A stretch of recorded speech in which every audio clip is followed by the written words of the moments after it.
जय माताजी मित्रों, हूँ मुकेश भाई pharmacist. Welcome to my channel. मां चामुंडा ने प्रार्थना करूं कि सर्वजीने मां चामुंडा सारी तंदुरुस्ती आपे। व्यसन थी हमेशा दूर रहવાનો प्रयत्न करिए। भले कोई पण प्रकारનું વ્યસન હોય પણ એનાથી આપણે દૂરી જેટલી રાખીશું એટલી આપણી તંદુરસ્તી સારી રીતે જળવાઈ રહેશે। ખૂબ જ સરસ મજાનો અને ખૂબ જ ઉપયોગી દેશી પ્રયોગ આપણે આજે જોવાના છીએ। તો ઘણી વખત એક મૂંઢિયું ગુમડું થાય છે। મૂંઢિયું ગુમડું જે છે એના થવાના ઘણા બધા કારણ હોય છે। ઘણી વખત કોઈ કારણ હોતું નથી એવું પણ બની શકે છે। તો મૂંઢિયું ગુમડું જે છે એ એટલું બધું અસહ્ય દુખાવો કરતો હોય છે કે ઘણી વખત એની અંદર નીચે રસી થતી જતી હોય, મુખ જે છે એ દેખાય નહીં પણ નીચે અંદરના ભાગમાં એ વધતું હોય। આપણને એમ લાગે છે કે ઉપરથી કઈ છે નહીં, નાનું એવું છે, પણ એ અંદરના ભાગે રસી વધારે કરતું હોય છે।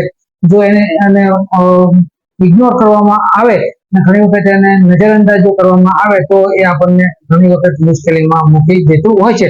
તો જે મિત્રોને આ પ્રકારનો પ્રોબ્લેમનો ફેસ કરવો પડે છે એવા મિત્રોએ માટે ખૂબ જ એક ઉપયોગી ઘરગથ્થુ પ્રયોગ છે। આ જે ઘરગથ્થુ પ્રયોગ છે એમાં જે જગ્યાએ મૂંઢિયું ગુમડું થયું છે ત્યાં એક સૌથી પહેલા તો રૂ લેવાનું છે। રૂની ઉપર માખણ મૂકી દેવાનું છે। માખણ મૂકી જે જગ્યાએ મૂંઢિયું ગુમડું થયું હોય ત્યાં બાંધી દેવાનો, પાટા બાંધી અને પાટો જે છે આખી રાત એમનામ રહેવા દેવાનો।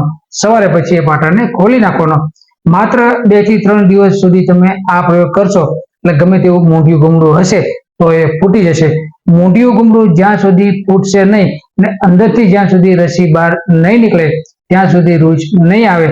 જો વધારે પ્રમાણમાં તકલીફ હોય, ખૂબ મોટું મૂંઢિયું ગુમડું જો થઈ ગયું હોય તો યોગ્ય ડોક્ટરની સલાહ લેવી પણ ખૂબ જરૂરી છે। એ સિવાય જે મિત્રોને આ વિડીયોને અનુલક્ષીને કોઈ ઇન્ક્વાયરી કરવી હોય અથવા તો દેશી ઉપચારને લગતી કોઈ ઇન્ક્વાયરી કરવી હોય, કોઈ રિપોર્ટ વિશે કોઈ ઇન્ક્વાયરી કરવી હોય, દેશી ઉપચારને લગતા કે રોગને લગતા કોઈ રિપોર્ટ કરાવેલા હોય એના વિશે જો કોઈ માહિતી મેળવવી હોય કે કોઈ આયુર્વેદિક દવા વિશે માહિતી મેળવવી હોય અથવા તો કોઈ આયુર્વેદિક દવા અમારી પાસેથી મંગાવી હોય તો મારા વોટ્સએપ નંબરમાં ડાયરેક્ટ સંપર્ક કરી શકાય છે। સર્વજીને માતા ચામુંડા સારી તંદુરસ્તી આપે। જય માતાજી।